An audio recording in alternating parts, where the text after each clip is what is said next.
The greatest radio personalities. The best music. The funniest shows. This is Club FM. Miq të klubit, ju falenderoj që jeni sërish me mua në emisionin Aktualitet. Ju falenderoj që jeni gjithashtu nga e hëna në të premte, nga ora 12 deri në 14 me ne.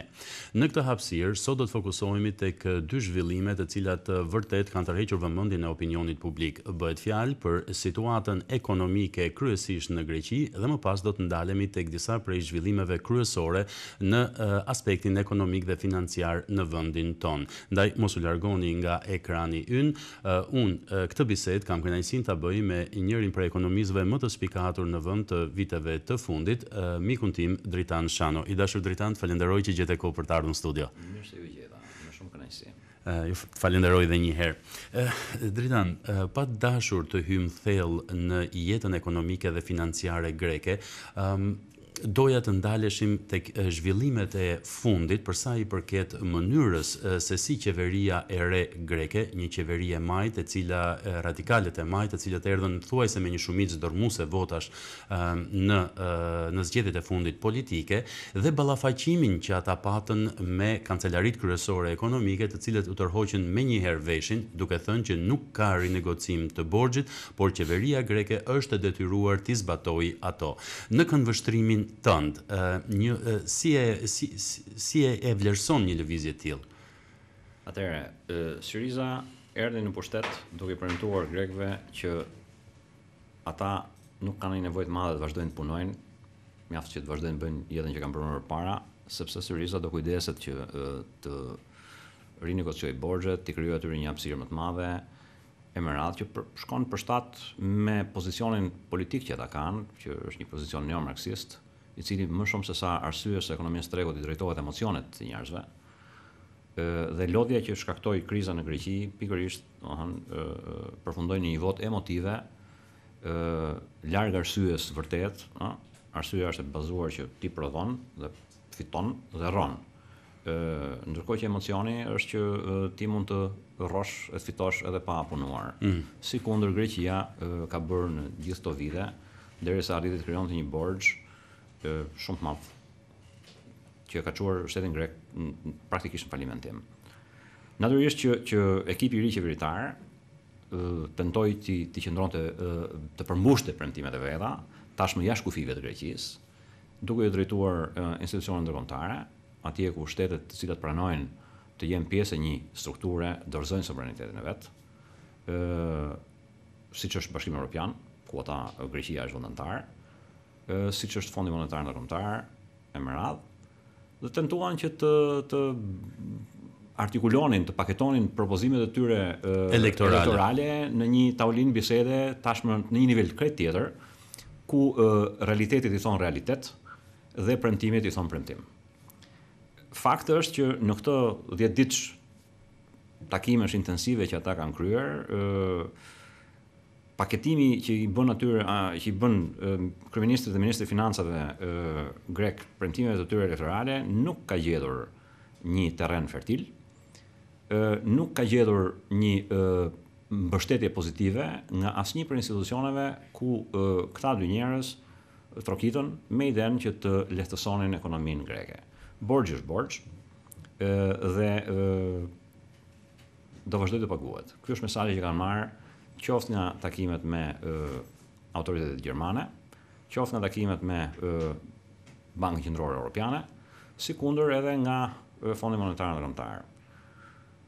Greqia mund të thotë sa doj, ekipi i ri qeverisës, që ne nuk e njohim trojkën, ne nuk njohim këtë, ne nuk njohim atë, borxhi mbetet. Ato janë mekanizma të cilët duhet i respektosh. Sikundër po e provojnë në kurrizë në mënyrë të drejtë për drejtë tani më qeveritarët e një grek. Nuk është kjo ajo që realisht do ta shpëtojë Greqinë. Greqinë do ta shpëtojë fakti që ata njerëz do të kthehen punës. Dhe madomende që qeveria e mëparshme me ato masa as pak popullore, absolutisht, arriti të krijojë një frymëmarrje të re në ekonominë greke. Ekonomia greke ka një profil shumë të qartë, ka një element thelbësor të turizmit, i cili në një mënyrë ose një tjetër fillon dhe i krijon produkt, krijon të ardhura, krijon mirëqenie. Në ndryshim nga ekonomia jonë, për shembull, që nuk ka një profil ekonomik. Por popullata greke vendosi që të thoshte që shiko se punë mirë, po më mirë pa punë. Kjo duket disi absurde. Ndaj doja që ta nënvizoj edhe një herë këtë element. Për sa kohë të gjithë drejtuesit e politikës së Bashkimit Evropian, politike dhe financiare, në një farë mase, jo në një farë mase, por me deklaratat e tyre pak para zgjedhjeve, por edhe gjatë zgjedhjeve, mbështetën kryeministrin e fundit duke thënë pikërisht atë që nënvizove herët, kam përshtypjen që për një popull të zgjuar duhet mbështetej pikërisht ajo forcë politike dhe jo ata që thjesht dhe vetëm ofrojnë muzikë për veshët e grekëve. Atëherë, kultura e buzuqit në Greqi është mbizotëruese. Nuk duhet të kem asnjë sens pejorativ në këtë observim që unë bëj. Stereotipet e krijuara, që mbas luftës së dytë botërore, që me Papandreon e Merat, me Papandreon e Madh, jo të rion, i kanë mësuar grekët që mund të rrojnë në atë formë. Është e vështirë që për një periudhë kaq të shkurtër ata të shkëputen nga këto stereotipe të krijuara në disa dekada.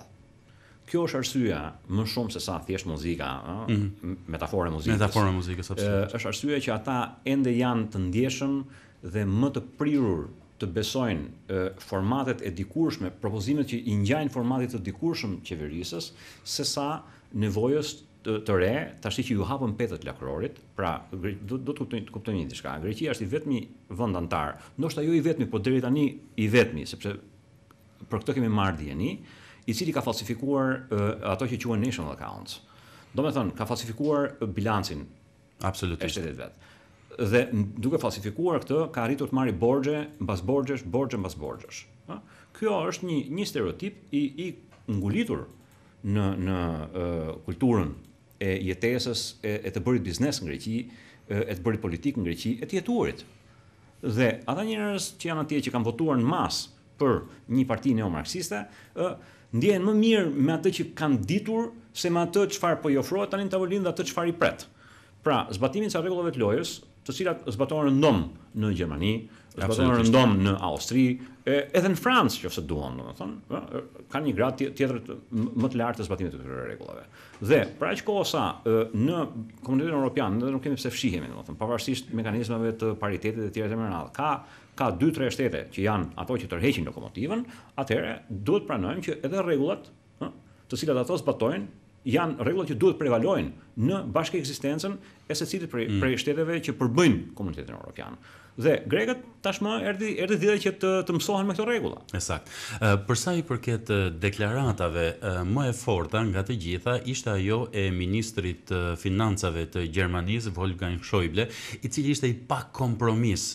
Borxhi nuk mund të rinegociohet, nuk kemi asnjë mundësi për të falur apo për të ribër, pasi ai u shpreh direkt që vet bankat në shumicën e tyre kanë qenë tej mase favorizuese ndaj Greqisë, kanë bërë maksimumin e mundshëm, qoftë ato, qoftë edhe vetë taksapaguesit e vendeve të Bashkimit Evropian që i nënvizove.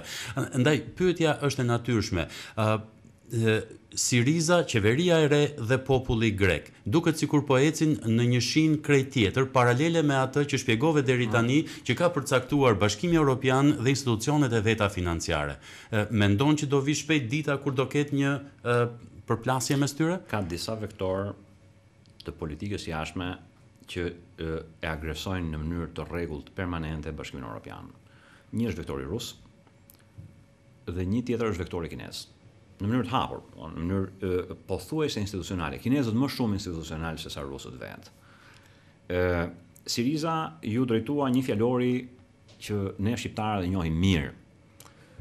Një fjalori të post luftës së dytë botërore, duke shantazhuar, duke guxuar të shantazhojë Bashkimin Evropian, Gjermaninë, Francën e gjithë shtetet e tjera. Duke thënë që shiko se Rusia mbështet një deklaratë të Putinit dhe më radhë. Mendoj që Greqia ose ky ekip qeverisës i Greqisë do të tentojë të përdori edhe më gjerë dhe më gjatë këto këto element të shantazhimit, këto artifice të bisedës që bëhet midis vendeve anëtare të Bashkimit Evropian. Por unë mendoj që përgjigja do jetë shumë e qartë dhe e prerë gjithmonë. Pse? Sepse ka disa shtete të tjera që janë i ngjajnë pak Greqisë. Spanja, Portugalia. Thuhet edhe Italia, por unë nuk para e besoj fort këtë gjë, sepse Italia nuk është po themi në gradën e degradimit siç është Greqia. Është një ekonomi shumë herë më e fortë, më e strukturuar, nuk ka probleme defaulti. Kështu që është krejt e natyrshme dhe shumë e përgjegjshme nga ana e Gjermanisë dhe kujdo tjetër që do të drejtohet Greqisë që të mësoj të grow up, të rritet. Të rritet. Nuk mundet të përplasësh këmbën siç ka bërë Greqia këto 30 vjet dhe me njëherë ai prindi apo fëmijë urdhëroi karamelen apo akulloren. Greqia duhet të qëndrojë impenjimeve dhe rregullave të lojës që ka Bashkimi Evropian. Nuk mund të ndodhi që këto gjëra të ndryshohen. Aq më tepër sot kur ndjeshmëria e shteteve të fuqishme, taksapaguesve në këto shtete të fuqishme është rritur tej mase. Sot jemi në një kohë kur lajmi ecën në shpejtësinë e dritës dhe një taksapagues gjerman gjithnjë më tepër e gjen vështirë të imagjinoj pse unë duhet të vazhdoj të paguaj atë vllajin tim apo bashkëkohësin tim grek, i cili nuk punon si unë. Mos harrojmë që Gjermania është një shtet i cili vërtet ka qenë në themelin të dy luftrave botërore, por në fund të dy luftrave botërore ka qenë një grov e madhe. Dhe gjithmonë ka arritur të ngrihet fal punës, fal respektimit të rregullave të lojës dhe disiplinës financiare, ekonomike dhe politike. Dhe për një gjerman i cili sot mban mbi shpatullat e veta një peshë shumë të madhe të Bashkimit Evropian, gjithnjë më tepër, po ritheksoj këtë gjë, bëhet e pakuptueshme. Pse unë duhet vazhdoj të paguaj që greku, spanjolli nesër, portugezi pas nesër, italiani mas një jave të vazhdoj të bëj jetën që bën. Jo zotëri, ky është fundi. Në këtë moment, nga ky moment e mbrapa, gjithë do të punojmë njësoj për të shëndoshur, për të ecur njësoj me rregullat e Bashkimit Evropian. Duke qenë se e një si pak kush ekonominë dhe financën, ndjesia jote e brendshme, kur beson që do ta uli shumë shpejt kokën ekipi i ri, siç e etiketove i kryeministrit Tsipras, realisht për të qenë në unison me politikat financiare të mirë përcaktuara nga Bashkimi Evropian, nga Banka Qendrore, Fondi Monetar, Trojka, pavarësisht se e përzun, dhe t'i thot popullit të vet që ato që ju kam thënë ose besoni çfarë të doni, po kjo është rruga e vet me komunitetet. Unë mendoj që ata kanë filluar ta bëjnë këtë gjë.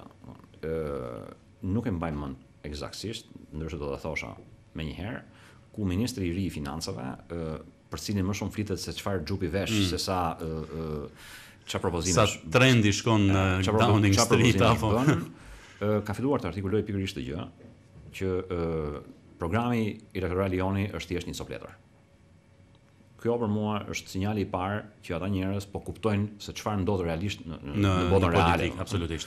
Dhe çfarë do të thonë që ti të përballesh me faktorë të tjerë shumë herë më të mëdhenj dhe shumë herë më të rëndësishëm se sa ty. Unë mendoj dhe shpresoj, domethënë, që kjo Syriza të jetë një parantezë në politikën dhe në qeverisjen greke, një parantezë ndoshta e shkurtër aq sa të vendosin grekët vetë. Por kjo duhet përkojë edhe me ndërgjegjësimin e grekëve, e qytetarëve grek që nuk mund të kenë para në përduar, nuk mund të numërojnë para, po qëse nuk kanë punuar për to më parë. Sakt. Një element i rëndësishëm që po flitet ndjeshëm në mediat kryesore globale është edhe fakti që ti e nënvizove pak më herët Dritan, faktin që edhe në Spanjë ka dalë një parti thuajse si motra e Sirizës që quhet Podemos, e cila në zgjedhjet e Parlamentit Evropian mori mos gaboj 7 apo 8% të votave, ndërkohë që në anketat e fundit ka marrë përqindje të jashtëzakonshme dhe duke ndjekur një emision të BBC-s, kjo më bëri përshtypje. Në qovë se grekët do ta marrin mirë mësimin, atëre edhe këto bulza të tjera do fillojnë të shpërthejnë.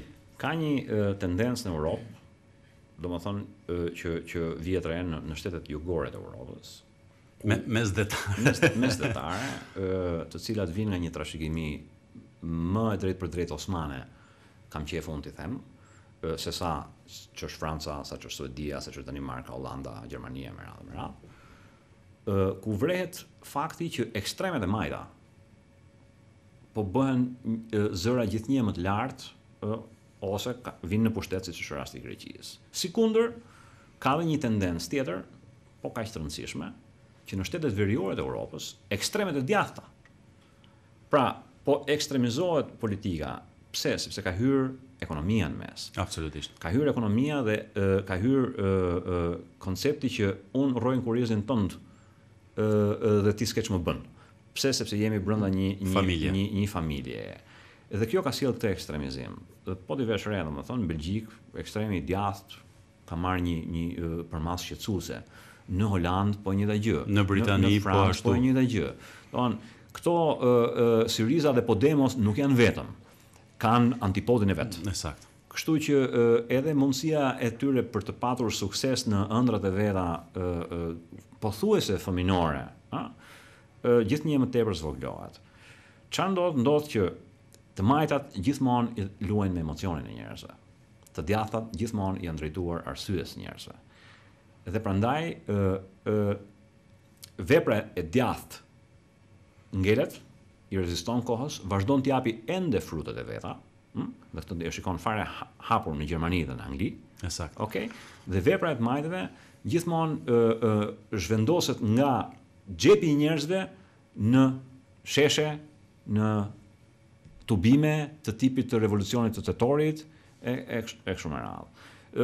E majta është për mua, e kam thënë dhe do vazhdoj të ta them, është thjesht një metaforë. E majta jashtë Shqipërisë dhe brenda në Shqipëri është një rrëkej që rrjedh dhe që njeriu i varfër zgjat dorën që t'i ngelet diçka në dorë dhe kur e bën grusht nuk i ngelet asgjë. Kjo po ndodh në Europë, kjo ka ndodhur në Shqipëri natyrisht, domethënë, Dhe miqt e Syrizës Podemos në Spanjë ka dhe ngjarë që të marrin të njëjtën përgjigje, jo ka ngjarë, por është sigurisht të marrin të njëjtën përgjigje, domethënë që mori qeveria re greke. Sa më shpejt spanjollët të largohen këtyre rrymave të ngrohta, të turmës. Dhe turmat dihet që kanë një moral shumë të diskutueshëm, janë pa moral praktikisht, domethënë, aq më shpejt Spanja do i drejtohet një zgjidhje më të qëndrueshme, më afatgjate dhe drejt një mirëqenie. Pra do të jetë logjika ekonomike në fundit ajo që do të diktojë. Duhet se s'bën. Absolutisht.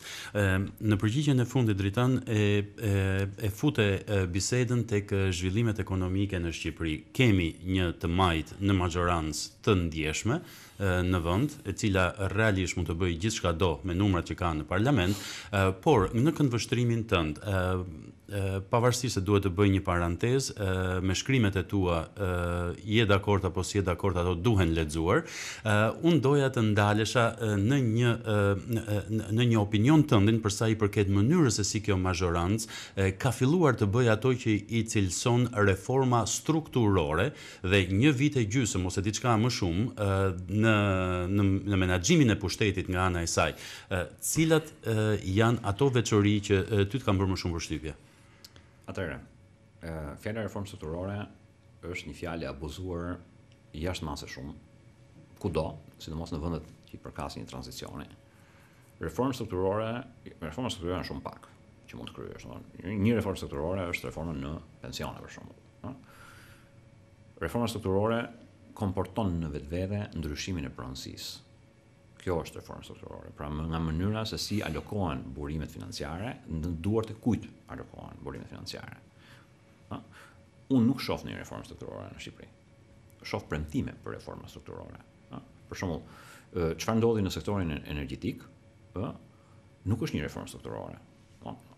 Është një rritje çmimi, e cila nesër pas nesër mund të shoqërohet me një reformë strukturore, sikundër propozon ministri i energjetikës, i cili thotë që neve kemi synim që diku nga 2017 ose 2018 40% të tregut ta liberalizojmë. Kjo është reformë strukturore.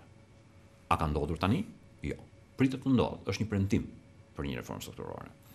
U tha që reforma strukturore në pensione. Nuk ka reformë strukturore në pensione. Pse? Sepse asnjë element nuk çon të besosh që janë ne që jemi këtu në studio, kemi alternativa jo shtetërore për të marrë pensionet. Pra, ato që quhen kolonat e dytë dhe kolona e tretë nuk janë prekur. Pra, kolona e dytë është privati dhe e treta është një bashkëpunim midis shtetit dhe privatit. Dakor? Domethënë ti nuk I ke dhënë rrugë atyre. Nuk e ke çuar qytetarin shqiptar që të kuptojë që shiko se ke interes të marrësh parasysh edhe këtë element këtë element. Por ajo është një reformë parametrike. Pra, unë dhe ti në vend që të dilnim në pension, po themi 65 vjeç, do dalim 67 vjeç. Kjo është një aritmetik e cila në fund fare thjesht I zgjat lëngatën asaj firme që është e falimentuar tani më, ose asaj skeme kontributive që është skema sigurimit shoqëror. Është falimentuar që mas eksodit të madh shqiptar, ajo është skemë e falimentuar. Mbahet nga shteti dhe nuk dihet se deri kur do mbahet. Kështu që të bësh një reformë strukturore duhet se s'bën që të hapësh mundësinë, duhet të krijosh alternativa. Dhe unë nuk shoh që qeveria e sotme të ketë krijuar alternativa. Sikundër, nga krau tjetër nuk ka asnjë privatizim të ndodhur në këto 2 vjet.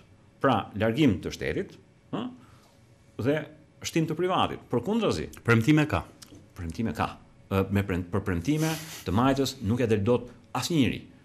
Që kur është Lenini në skenën botërore e deri tani, premtimet që bën e Majta janë thuajse biblike. Dhe si fjala e Zotit ka penetruar në mendjet e njerëzve, ashtu dhe e Majta, e cila nuk I drejtohet arsyes, por I drejtohet emocionit. Dhe arsyeja në jetën e 24 orësh në njeriu zë një vend shumë vogël. Emocionet janë ato që përjetohen gjatë gjithë kohës. Dhe Majta drejtohet pikërisht asaj gjëje. Kështu që premtimet I ka bërë, por reforma strukturore nuk ka. Nga ana tjetër, kemi një vërsulje si kur ndonjëherë ndaj sektorit privat, me prezumimin që shteti është ai që është më I zoti, që kujdeset për njerëzit më shumë se sa mund ta bëjë sektori privat këtë gjë. Mirëqenia për këta zotrinj që ta marrin vesh njëherë mirë nuk krijohet nga shteti. Mirëqenia krijohet nga sektori privat. Pra, ajo çka do të nënvizosh më shumë është që nuk ka një vëmendje për të krijuar hapësirë biznesit vogël që të vazhdojë dhe të lullëzojë më shumë se sa një ndërhyrje të shtetit në punët e privatit? Atëherë, biznesi nuk ka hapësirë. I është zvogluar hapësira. Përse? Përse hapësirat e biznesit shteti I krijon ose I ngushton me 2 mënyra. Një, me taksat, dhe taksat janë rritur në mënyrë konsekutive vitin e parë dhe vitin e dytë, me 2 buxhetet që ka kaluar kjo qeveri, domethënë, janë rritur sa më ska, pra janë rritur me 33% bara fiskale praktikisht.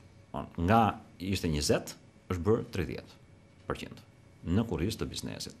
Numri I taksave është shtuar, pra është bërë më komplikuar jeta e biznesit dhe kostot që ata kanë për të paguar taksat, për të ndonjë nga mbrapa për të qenë në rregull, domethënë. Ti vjen nga një sistem me një taks, me një taksë 10%, 10% dhe mbaroi histori, pra edhe një njeri me 1 euro në kokë e kupton se si paguhet ajo taksa, vjen në një sistem tjetër shumë më të komplikuar, tatim progresiv, gjoja për të vendosur drejtësinë sociale, që është një terminologji që s'ka lidhje fare me ekonominë e tregut. Dhe gjitha këto gjëra e kanë ngushtuar hapësirën e vendimarrjes dhe mundësirat reale të biznesit që të zhvillohet, që të krijojë punësim. Një biznes kishte 100 lekë në xhep dhe paguante 20, sot ka 100 lekë në xhep dhe paguan 30. Është shumë e thjeshtë. Pra është varfëruar me 10 njësi biznesi në favor të qeverisë. Çfarë bën qeveria? Qeveria I merr këto para dhe presupozohet që t'ia kthejë mbrapsh, sepse këto janë paratë e shqiptarëve, nuk janë të qeverisë, nuk ka koncept, qeveria nuk ka para në asnjë vend botës. Saktë. Parat janë të qytetarëve dhe brenda një viti buxhetor duhet I rikthehen atyre në forma nga më të ndryshmet. Një prej cilave për shembull është forma më e rëndësishme është investimet publike. Investimet publike të kësaj qeverie deri më sot janë një mizerabilitet I vërtetë. Investimet publike të vitit 2014 ishin apo ishin 50%. Domethënë të premtimit. Imagjino, bilet as nuk u mbyllën investimet në buxhet. Kjo është historia. Domethënë dhe kjo historia, ky është fakti, ky është realiteti. Në këto kushte biznesi I është ngushtuar vendimarrja, I është ngushtuar hapësira financiare ku ai të operojë, të rrisi inovimin, të bëhet kompetitiv e me radhë. I mungon guida e qeverisë, sepse investimet publike të qeverisë janë pikërisht luajnë pikërisht rol. Dhe mbi të gjitha, në mungesë të gjithë këtyre gjërave, ose duke bërë inventarin e gjithë këtyre gjërave, në vend që të rritet besimi, për shkak se erdhi një qeveri e re, biznesit I është kurrur besimi akoma më tepër. Dhe kjo çon në të kurrje të afarizmit, në të kurrje të konsumit, në më pak punësim, në rritje pa punësisë. Dhe në fund fare në një nivel përkeqësinë të nivelit jetesës. Kjo ka ndodhur këto 2 vjet. Një qeveri socialiste e cila nuk arrin të shpenzojë, ndoshta është rasti rrallë, ndoshta i vetmi në Ballkan. Për sa i përket një tjetër elementi të rëndësishëm të kësaj bisede që ti e cek e pak duke folur për krizën në Greqi apo situatën komplekse në Greqi, është çështja e profilizimit të ekonomisë shqiptare. Dhe kam përshtypjen që nuk mund të fajsojmë as jo qeverinë e fundit, por në 20 ca vjet asnjë nga qeveritë nuk ka arritur që të bëjë një lloj prioritarizimi të ekonomisë shqiptare, ndoshta me rajone, ndoshta me qarqe etj. Pse nuk ka ndodhur një gjë e tillë në këndvështrimin tënd? Para së gjithash, domethënë duhet të jem shumë i qartë në një diçka. Unë nuk fajsoj qeverinë sotme shqiptare për gjithë mëkatet që mbart mbi vete tranzicionin shqiptar. Unë vej gishtin, tregoj me gisht, observoj dhe e kam për detyrë të informoj publikun që në këto 2 vjet qeverisje gjërat në vend që të merrin një impuls tjetër, të mirë, pozitiv, nuk e kanë marrë për arsye 1, 2, 3 që unë i numëroj, që tash janë taksat, është mbi rregullimi, pra marrja një roli shumë më të madh të shtetit përkundrejt zvoglimit menjëherë se janë komunikuese të rolit të privatit dhe mos kryerjes së investimeve publike. Këto janë gjërat që unë observoj. Diskutimi që po bëjmë, që ka lidhje me profilin ekonomik të Shqipërisë, është një diskutim që është pak më makro. Është shumë më makro se sa një mandat qeverisës, 2 mandate apo 10 mandate. Kjo ka të bëjë që në fillim me gurin e parë themelit që është prona private në Shqipëri. Që në momentin e parë u vu shtrëmbur dhe është tepër e vështirë tani dhe shumë herë më e kushtueshme që të tentosh ta drejtosh atë, por së paku kërkohet që çdo qeveri të bëjë përpjekjet e saj të veta që të krijojë një qartësi, të krijojë një qëndrueshmëri edhe pse ai zhvon shtrëmbur.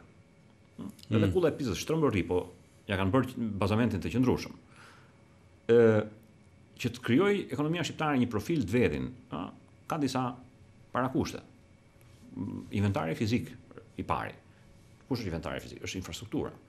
Dhe kjo ka të bëjë me infrastrukturë rrugore, portuale, ajrore, energjetike, digjitale, infrastruktura arsimi, e më radhë. Neve kemi probleme me këtë gjë. Absolutisht. Infrastruktura jonë është e paplot ende sot kësaj dite që flasim. Dhe do jetë e tillë edhe për një periudhë kohe. Këtu ne jemi në një dizavantazh total me vendet vërdall, që nuk është se ka një diferencë madhe në atë nivelin e jetesës. Ne kemi probleme të tjera që kanë lidhje me atë që quhet human capital. Kemi ngelur në nivele shumë të ulta të edukimit profesional të këtij kapitali human. Ne kemi probleme të trashëguara nga periudha komuniste, që për mua janë shumë të rëndësishme, të zhvillimit, evoluimit demografik të këtij vendi. Diku në një shkrim mbi Leon e them që po të hedhësh një sy me pak ndryshime, vendodhja demografike, shpërndarja demografike në Shqipëri nuk ka lëvizur që nga koha kur Skënderbeu luftonte kundër turqëve. Kjo e bën komplet ineficiente çuarjen e shërbimeve tek këta njerëz. Në bota e zhvilluar ka lëvizur drejt litoralit dhe është urbanizuar. Ne sot, domethënë, unë kujtoj para 3 ose 4 vjetësh, ndoshta 5 vjetësh, do bëjmë çfarë rëndësie ka, domethënë, u gëzuam shumë që ndryshoi popullsia nga rurale, kaloi në çik përqind më shumë urbane. Ndërkohë që këto procese, domethënë, në botën që njohim dhe ku duam në kapitalizmin klasik kanë shekuj. Këtu 3 shekuj, 4 shekuj përpara. Absolutisht. Këto janë element që duam ne, s'duam ne, ndikojnë eksaktësisht në mospasjen e një profili ekonomik. Këtyre elementëve i mbivendoset, domethënë, gabimet e qeverive të njëra pas tjetrës. Qasja e secilës prej qeverive në Shqipëri, e cila qasje në themel vet ka atë trashëgimi që ne kemi, që unë e quaj Osmano komuniste, ne nuk mund dalim nga vetja, nuk është se ne na ndriçoi Perëndia menjëherë dhe neve harruam se ku rritëm, ku edukuam, çfarë sjellim nga ajo kohë në këtë kohë. Dhe dashje pa dashje, kjo lloj trashëgimie të bën që ti të kesh tendenca të forta populiste. Dhe duhet të themi edhe këtë gjë që klasa menaxheriale shqiptare në këtë nivel ka munguar, ajo po krijohet. po krijohet, por edhe pse po krijohet, gjen me vështirësi hapësirën për të dalë në vendimarrjen politike. Në vendimarrjen politike dhe të fillojë ta influencojë fort vendimarrjen politike për të shkëputur nga këto skema populiste dhe sidomos nga trashëgimia paternaliste e tmerrshme që neve kemi. Këto janë elementë që do të kondicionojnë edhe të ardhmen e zhvillimit ekonomik shqiptar. Pasi është e vështirë që të largohesh nga këto elemente për një periudhë afatshkurtër. Nga ana tjetër, një pyetje që unë duhet ta bëja para kësaj përgjigje, por është ende relevante. Ndërkohë që biznesi i huaj, firmat e huaja, firmat e rëndësishme perëndimore, ato nuk kanë hyrë në realitetin shqiptar. Dhe gjithnjë jam përpjekur të jap një lloj përgjigje. Përse ndodh një gjë e tillë që ato me nuhatin e tyre mund ta kishin bërë një gjë të tillë. Nuk gjejnë terrenin e nevojshëm për shkak të korrupsionit, për shkak të mosprofilizimit, për shkak të mentalitetit, për shkak të know-how-t. Të gjitha këto janë elementë të cilët analizohen me një shpejtësi të habitshme për ne, pa kuptueshme bile, nga një firmë e madhe, nga një kompani e madhe europiane, amerikane, botërore. Kjo është në themelin e një vendimarrje të tyre. Kush është interesi im për këtë treg? Çfarë fitoj unë nga ky treg, në çfarë kushtesh operohet në këtë treg. Të gjitha sinjalet që ne kemi dhënë deri më sot këtij segmenti të rëndësishëm zhvillues absolutisht të tërë botës, domethënë, janë sinjale të mbrapshta negative. Pse? Sepse ne kemi dhënë sinjalin e një konflikti politik permanent. Ne kemi dhënë sinjalin e një gjuhe të tmerrshme politike, thua se u vram me njëri tjetrin.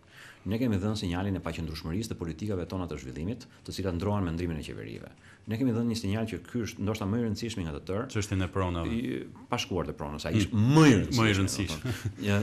Ndryshimet e rregullta fiskale që i bëjmë si na thot mendja, duke prishur kështu gjithë parashikueshmërinë e një biznes plani e merat. Absolutisht. Dhe çfarë është më e rëndësishme, ti këtu nuk ke siguri mbi titullin e pronësisë. Pra, këtu nuk fus vetëm sigurinë për tokën, fus titullin e pronësisë mbi çdo gjë. Edhe në pronësinë intelektuale, të cilat janë elementë që ende nuk perceptohen mirë në bashkësinë shqiptare, por që për botën kanë rëndësinë e tyre. Gjitha këto bashk janë elementë që analizohen një nga një vendimarrje kapitaliste klasike. Përveç kësaj, duhet jemi koshient që ka disa hapa që ndiqen nga kompanitë e mëdha sidomos për tregje të përmasave të Shqipërisë. Shqipëria është një treg mikroskopik.